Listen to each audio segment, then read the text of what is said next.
नमस्कार। आज की क्लास में हम पढ़ने जा रहे हैं कक्षा 10 निर्देशांक ज्यामिति। जो हमारा पहले वीडियो में चल रहा था 9.1 प्रश्नवाली का 12 सवाल तक हम कर चुके हैं। अब हम सवाल नंबर 13 पे चलते हैं। बहुत ही आसान दूरी सूत्र से ये सवाल हल होने वाला है। तो देखते हैं सवाल क्या लिखा है। सवाल है, यदि बिंदुओं 3 के और के 5 से बिंदु 0, 2 की दूरियां बराबर हों तो के का मान ज्ञात कीजिए। यानी यहां पर वही दिया गया है कि एक बिंदु 3 के दिया गया है, दूसरा के 5 दिया गया है, तीसरा बिंदु आपको 0, 2 दे रखा है और इन दोनों बिंदुओं की इस बिंदु से दूरी बराबर है तो के का मान ज्ञात करना है। तो वही दूरी सूत्र आपको प्रयोग में करना है। तो हल लेके चलते हैं अपन। मान लीजिए बिंदु ए के निर्देशांक 3 के मान लिया आपने और बी के निर्देशांक आपने मान लिए क्या, के 5, और इसको मान लीजिए आप पी बिंदु क्या मान लिया आपने 0, 2। अब प्रश्नानुसार आपको क्या दे रखा है, बस ये समझना आपको और कुछ नहीं समझना। क्या कि ए की पी से दूरी यानी एपी या पी ए बराबर है किसके, बी की पी से दूरी। ये दोनों दूरियां आपस में बराबर हैं। समझ में आ गया होगा कि ए की बी से दूरी, पी से दूरी और बी की पी से दूरी बराबर है। मैंने बताया था जब दोनों तरफ बराबर हैं और दूरी सूत्र में अंडर रूट आता है। आप जानते हैं दूरी सूत्र क्या होता है, under root x2 minus x1 का whole square plus y2 minus y1 का होल स्क्वायर। ये आपकी दूरी है और इस दूरी में यहाँ पी और पी भी दोनों बराबर हैं तो इनके वर्ग भी बराबर होंगे ताकि आपकी अंडर रूट हट जाए। तो ये क्या लिखूंगा मैं, पी ए स्क्वायर बराबर पीबी का स्क्वायर, ताकि ये दूरी सूत्र का अंडर रूट हट गया। आपके दोनों तरफ यहां वर्ग कर दिया मैंने, दोनों और वर्ग करने पर समझ में आ रहा होगा। आसान है बिल्कुल। क्या किया आपने, दोनों ओर वर्ग कर दिया। अब आपको क्या लेना है, ए और पी के बीच दो बिंदु। तो आप मान लीजिए इसको x2 y2 और इसको x1 और y1। तो x2 माइनस x1 ये फॉर्मूला है ना, अंडर रूट हटा के चलेंगे अपन। तो 3 माइनस 0 का whole square plus k minus 2 यानी y2 माइनस y1 का होल स्क्वायर बराबर ये अब x2 y2 ये लेंगे अपन, x2 y2 और ये x1 y1। तो ये क्या आ जाएगा, k माइनस 0 का होल स्क्वायर प्लस 5 माइनस 2 का होल स्क्वायर। ये आपके आ गया, ये कंडीशन आ गई। अब इसको हल करेंगे, 3 में से 0 गया तो 3 बचता है और 3 का वर्ग होता है 9। इसका होल स्क्वायर आप जानते हैं कैसे बोलेंगे, a माइनस बी का होल स्क्वायर का फार्मूला आप जानते हो, a square plus B square minus 2ab। तो यहाँ पे a का स्क्वायर यानी k का स्क्वायर प्लस 2 का स्क्वायर 4 माइनस 2 गुणा k यानी 2 दूनी 4k बराबर k माइनस 0 वो k ही बचेगा, k का स्क्वायर k ही होगा।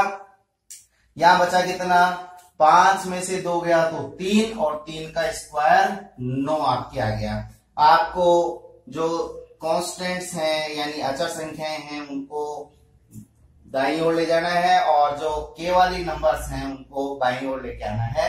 तो यहाँ पे एक पक्षांतरण इसको बोलते हैं, आप जानते हैं, के स्क्वायर माइनस 4k। ये तो ऐसे कैसे हैं, इस के स्क्वायर को इधर ले जाएंगे, ये प्लस का है तो इधर आके माइनस का हो गया। इधर ये 9 है, इधर ये 9 जाके माइनस के हो गए, ये 4 प्लस के ये भी माइनस के हो गए, -4 9 से 9 कट गया प्लस माइनस से। यहाँ के स्क्वायर माइनस का है, ये प्लस का कट गया, आपके आ गया -4k बराबर -4। तो पक्षांतरण फिर से कर देंगे, ये 4 इधर गुणा में इधर जाके भाग में लग जाएगा, तो -4 बटा -4 बराबर 1। तो अतः लिख देंगे आंसर में, अतः k बराबर 1 प्राप्त हुआ या k का मान 1 है। तो आशा करता हूं समझ में आ गया होगा आपको अच्छी तरह से। चलते हैं अगले सवाल की ओर। मैं लिख रहा हूं अगला सवाल जो है वो इसी प्रकार का है, आसान सा सवाल है, लगने में थोड़ा सा टिपिकल जरूर लगेगा, लेकिन देखना कितना आसानी से हम उस सवाल को करने वाले हैं।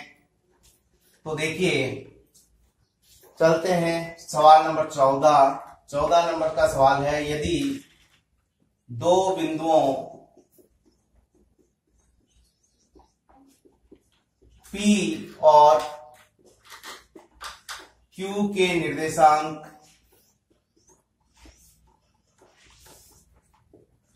A cos theta B sin theta, ये तो P के निर्देशांक दे रखे हैं और Q के निर्देशांक दे रखे हैं आपको -A sin theta B cos theta, तो सिद्ध कीजिए कि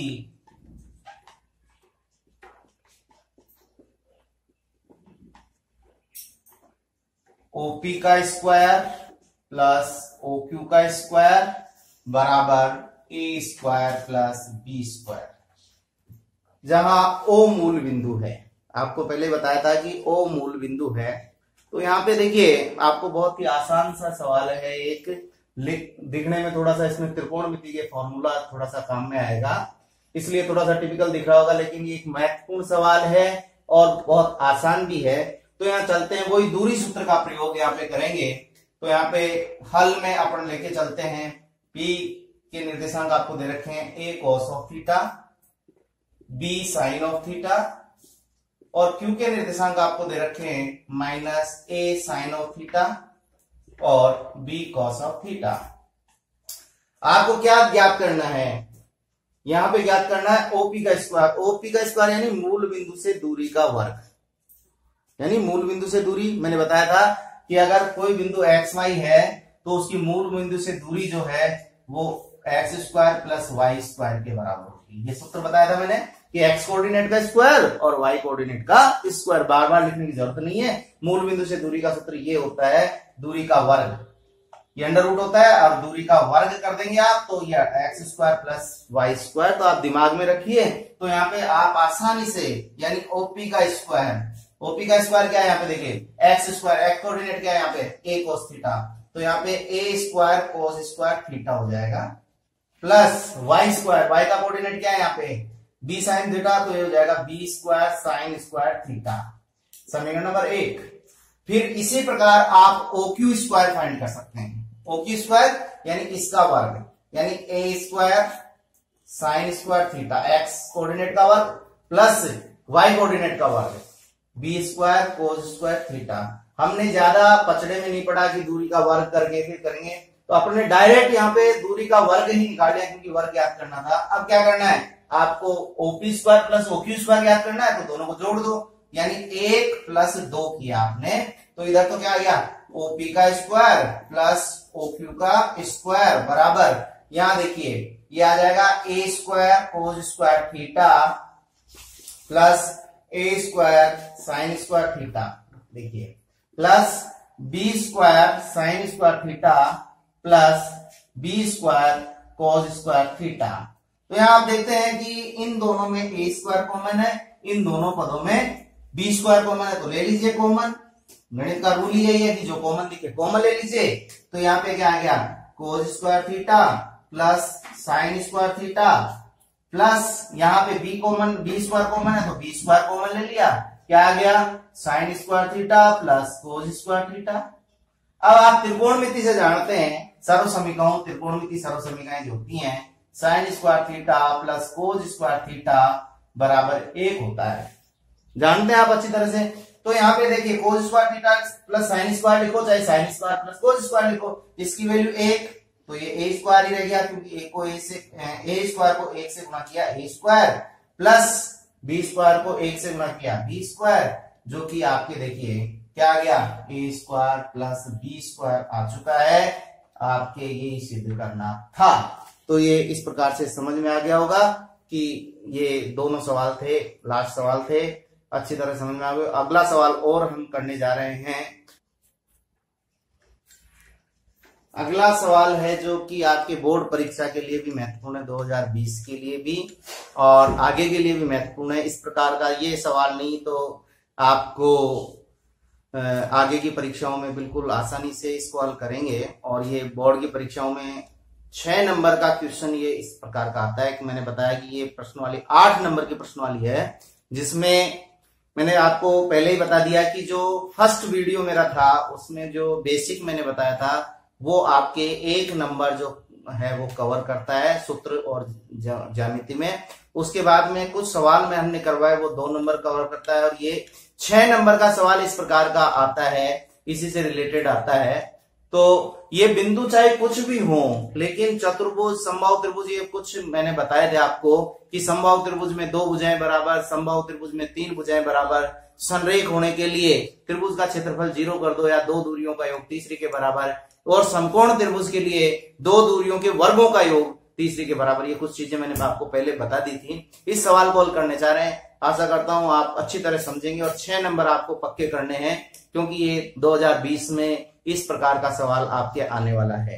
सवाल देखते हैं। एग्जाम्पल है आपके जो 5वां एग्जाम्पल है, सिद्ध कीजिए कि बिंदु -2, -1, -1, -1, 5, -2 और 4, -4 आयत के शीर्ष हैं। देखिए हमने बात की थी कि आयत की प्रॉपर्टी आपको देखनी है।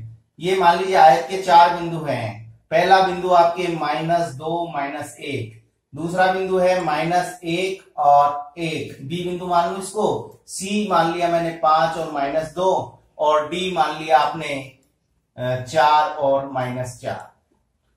तो दूरी सूत्र के प्रयोग से इसको हल करना है आपको। तो दूरियों में आपको पता होना चाहिए कि आयत की सम्मुख भुजाएं यानी ये और ये भुजा बराबर है, और ये भुजा और ये भुजा, कहने का मतलब ए बी डीसी के बराबर और ए डी बीसी के बराबर। साथ में ये समांतर चतुर्भुज में भी होता है क्या कि सम्मुख भुजाएं बराबर होती है। तो आयत और समांतर चतुर्भुज में क्या फर्क है, इसी से आप समझ लीजिए। 6 दूरियां उसमें भी निकालनी है, 6 इसमें भी निकालनी है। अब अपन विकर्ण मिलाते हैं, ए को सी से और बी को डी से। तो दूरी चारों भुजाएं तो निकालनी है, दोनों विकर्ण निकालने हैं। समांतर चतुर्भुज और आयत की जब हम बात करते हैं तो सम्मुख भुजाएं तो बराबर दोनों में होती है, लेकिन दोनों में अंतर यह है कि विकर्णों की लंबाई समांतर चतुर्भुज में तो अलग अलग होती है, एक बड़ी एक छोटी होती है, जबकि आयत में दोनों बराबर है। तो दोनों भी सवाल, कोई सा भी समांतर चतुर्भुज आ जाए चाहे आयत आ जाए, आपको 6 दूरियां निकालनी है, सम्मुख भुजाएं दोनों में बराबर करनी है, लेकिन आयत जो विकर्ण है उनमें थोड़ा सा डिफरेंस होगा। तो आपको सवाल को छोड़ना नहीं है। अगर आपको आगे समझ में भी नहीं आता है तो सवाल को छोड़ना नहीं है, क्योंकि आप दूरी सूत्र अगर आप आसानी से देख चुके हैं तो आप आसानी से इन चारों दूरियों को, 6 दूरियों को निकाल के आप अगर छोड़ देंगे तो भी आपके 4 या 5 नंबर आने की संभावना पूरी बनती है। तो यहाँ पे सबसे पहले हल करते हैं अपन। तो बिंदु आपको दिए गए हैं, ए क्या दिया है -2, -1, दूसरा बिंदु बी डिनोट कर दीजिए -1, सी को डिनोट कर दीजिए 5, -2, और डी को डिनोट कर दीजिए आप 4 और -4 से। यहां तक कोई दिक्कत। अब आप एक बार दूरी सूत्र लिख दीजिए। ध्यान रखिए सूत्र हमेशा लिखिए, क्योंकि सूत्र का आपको एक आधा नंबर एक्स्ट्रा तो नहीं लेकिन मिल जाएगा आपको, कि आपको याद है। दूरी होती है आपके √x2 - x1 का whole square plus y2 - y1 का होल स्क्वायर। ये दूरी आपने लिख दी, सूत्र लिख दिया दूरी का। अब आपको एक एक दूरी निकालनी है। कौन सी निकालनी है, पहले ए बी निकालनी है। तो अब यहाँ दूरी की जगह आप भुजा शब्द काम में ले लें, तो भुजा ए बी। अब बार बार सूत्र लिखने की आपको आवश्यकता नहीं है, क्योंकि आपने एक बार लिख दिया। तो ए और बी को आप पकड़ लीजिए। तो ये x2 y2 हो गया, ये x1 y1 मान लीजिए। तो इसमें से ये घटाएंगे, यानी -1 और ये माइनस है तो ये प्लस हो जाएगा, +2 का होल स्क्वायर बराबर +1 और ये माइनस का प्लस हो गया 1 + 1 का होल स्क्वायर, और आपके आ गया ये √1 - 2 - 1 1 का स्क्वायर प्लस 1 और 1 2 का स्क्वायर। तो 2 का स्क्वायर 1 का स्क्वायर 1, 2 का स्क्वायर 4 बराबर हो गए √5 21 को कह दीजिए। नंबर 2 पे आप भुजा कौन सी लेंगे, क्रम से चलिए BC, भुजा BC, वही फॉर्मूला, बी और सी को पकड़ लीजिए। 5 और माइनस का ये प्लस हो जाएगा स्क्वायर, -2 -1 का स्क्वायर बराबर अंडर रूट क्या हो गया 5 और 1 6 का स्क्वायर प्लस क्या हो गया -2 -1 माइनस के 3 का स्क्वायर हो गया बराबर अंडर रूट 36 6 का वर्ग -3 का वर्ग 9 बराबर हो गया अंडर रूट 36 और 9 45। मैंने बताया कि 45 को आप लिख सकते हैं क्या 45 बराबर 3 इंटू 3 इंटू 5। तो ये इसका अंडर रूट लेंगे तो ये 2 3 में से 3 को बाहर लिख दीजिए, अंडर रूट वर्गमूल हो जाएगा 5। तो इसको लिखा क्या 3 अंडर रूट 5 इकाई। अब दूरी कौन सी लेनी है, BC ले ली, CD ये यहां तक ले लिया अपन ने, ये ले ली, अब ये CD भुजा CD में वही आप 4 - 5 का होल स्क्वायर प्लस क्या आ जाएगा -4 और +2 का होल स्क्वायर बराबर 4 - 5 यानी -1 का स्क्वायर -4 + 2 का यानी -2 का स्क्वायर बराबर क्या आ जाएगा आपके 1 -1 का स्क्वायर 1 + 2 का स्क्वायर 4 -2 का स्क्वायर 4 बराबर अंडर रूट 5 इकाई। फिर चलते हैं आप भुजा कौन सी, भुजा AD या DA, ये भुजा पे पहुंचते हैं आप तो यहां पे अंडर रूट वही AD DA 4 + 2 माइनस का ये हो गया प्लस 4 + 2 का स्क्वायर और -4 और ये माइनस का एक प्लस हो गया बराबर हो गया आपके अंडर रूट 4 और 2 6 का स्क्वायर प्लस ये हो गया -4 + 1 माइनस का 3 का स्क्वायर बराबर हो गया आपके 36 + 9 बराबर अंडर रूट 45 और 45 को क्या लिखा था आपने 3 अंडर रूट 5 इकाई। तो ये चारों भुजाओं की लंबाइयां आपके कंप्लीट हो चुकी हैं। तो यहां पे आप देख रहे हैं कि ये जो AB भुजा है वो CD के बराबर अंडर रूट 5 आ रहा है और BC DA के बराबर आ रहा है, यानी ये भुजा बराबर आ रही है, ये भुजा आ रही है। यहाँ 4 भुजाएं ज्ञात करने तक आपके समांतर चतुर्भुज हो चाहे आयत हो जो है दोनों बराबर होंगे। लेकिन अब समांतर चतुर्भुज और आयत को भेद करने के लिए आपको विकर्ण निकालना है। कौन सा विकर्ण निकालना है, विकर्ण AC। पहले A और C को पकड़ लिया, ये AC। तो AC में आप चाहे तो यहां से ले लीजिए चाहे यहां से 5 + 2 प्लस क्यों हुआ क्योंकि माइनस का स्क्वायर है और फिर -2 और +1 -2 + 1 का स्क्वायर बराबर अंडर रूट 5 और 2 7 का स्क्वायर और प्लस -1 का स्क्वायर 7 7 49 + 1 बराबर अंडर रूट 50। यह आपके हो गया और 50 को मैं लिख सकता हूं क्या 5 × 5 × 2 तो इसका वर्गमूल लूंगा तो कौन सा बाहर आ जाएगा 5 और ये अंडर रूट 2 इकाई आपके याद है। अब क्या निकालना आपको, विकर्ण दूसरा कौन सा विकर्ण, विकर्ण BC BD एकांतर छोड़ के B और D, ये देखिए BD निकालेंगे तो वही 4 + 1 माइनस का प्लस हो जाएगा 1 का स्क्वायर प्लस -4 और -1 का स्क्वायर बराबर 4 और 1 5 का स्क्वायर प्लस -5 का स्क्वायर बराबर 25 + 25 बराबर अंडर रूट 50 बराबर 5 अंडर रूट 2 इकाई आपके आ गया। तो यहाँ पे आपने देखा कि ये दोनों विकर्ण की लंबाई क्या आ रही है, बराबर आ रही है। तो इसलिए समांतर चतुर्भुज नहीं है, क्या है ये आयत है। तो इसको लिखना क्या है आपको, अब लास्ट में जब आंसर आप इसका देंगे तो आपको लिख देंगे कि ये जो कंडीशंस आई इनसे आप देख रहे हैं कि भुजा AB किसके बराबर आई CD के, और क्या बराबर आया भुजा BC किसके बराबर आई DA के, और विकर्ण कौन सा, दोनों विकर्ण बराबर आ गए AC बराबर विकर्ण BD आपस में बराबर आ गए, यानी सम्मुख भुजाएं बराबर आ गई और विकर्ण बराबर आ गए। अतः ABCD एक आयत है और यही आपको सिद्ध करना था। और इसमें प्रश्न ये भी जोड़ सकता है कि सिद्ध कीजिए कि आयत है समांतर चतुर्भुज नहीं है। तो मैंने बार फिर से कह रहा हूं कि समांतर चतुर्भुज में ये विकर्ण बराबर नहीं होंगे, बाकी ये कंडीशन तो आपकी अप्लाई होगी। धन्यवाद, समझ में आया होगा।